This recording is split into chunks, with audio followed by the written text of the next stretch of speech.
हे बघा, तुम्ही इतकं जर केलं ना महाराज, कामच झाला.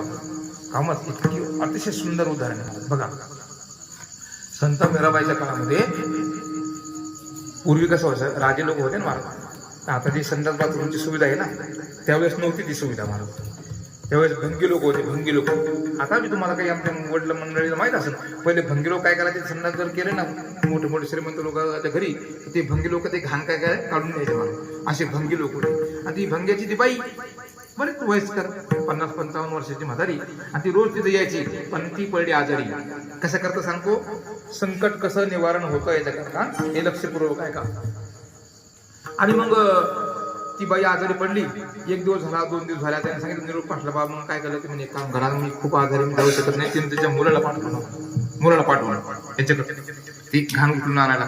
मुलगा गेला. पहिल्या दिवशी त्यानं साफसूफ केलं, दुसऱ्या दिवशी पुन्हा गेला. पण त्याचा योग महाराज, नेमकं तो आतमध्ये जायचा आणि संत मीराबाईची त्यांची एकमेकाची भेट झाली. संतबाई महाराज इतक्या सुंदर होत्या त्या, इतक्या सुंदर महाराज. काय आता खरा विचार करायला आपण, देव इतका सुंदर आहे महाराज. आपल्याला वाटतं ना, आपण सुंदरपणाला भाळतो महाराज, लोकांच्या सुंदरपणाला आपण भाळतो, परंतु विचार करायला पाहिजे आपण की जर इतका सुंदरपणा आपल्या अंगी आहे, तो आपल्याला निर्माण करणारा देव किती सुंदर असणार. रामकृष्ण परमहंसाला असे एका स्त्रीकडे सारखं पाहू लागले. आणि मग ते श्रींकांना विचारा, महाराज तुम्ही कुठं आत्मे आहे बरं, तुम्ही असं का पाहता आमच्याकडे.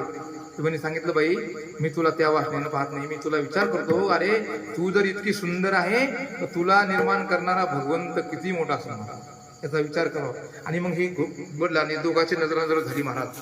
आणि नजर झाली दोघांची, आणि त्याला त्या मनातच बसली महाराज. देखील टोळा बैसला मनी आणि तोची वदनी. आणि त्यानं काय केलं महाराज, घरी आला. ते घाणविलं आईला सांगितलं, करीन तर मी लग्न मीरा संगत करीन. आता बघा, तुलना केली तर हे महाराज कुठं, ते कुठं. राजा होते ना महाराज. ती मीराबाई म्हणजे राजाची मुलगी होती. विसका पेला राजाजीने भेजा, पिवत मीरा हसी रे, मग घुंगरू बांग मीरा.